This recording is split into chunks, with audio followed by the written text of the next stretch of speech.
Hey, welcome back to another video of Tech Basics, and in this video we are going to learn how to log into your AHN Workday account. AHN is also known as Highmark Health. First of all, open up any browser. I'm using Google Chrome here, and at the search bar type in AHN Workday and then click on enter. Find this link where it says highmarkhealth.wd1.myworkdayjobs.com and then click on careers-myworkdayjobs.com. After clicking on that, you will be redirected to AHN homepage. Now accept the cookies, and at the top right corner you can see sign in option. Click on that.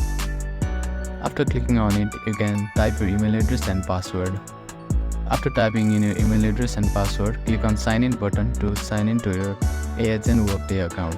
Thank you for watching this video. I hope you enjoyed it. Please do not forget to like, share and subscribe to our channel, and comment down if you have any queries.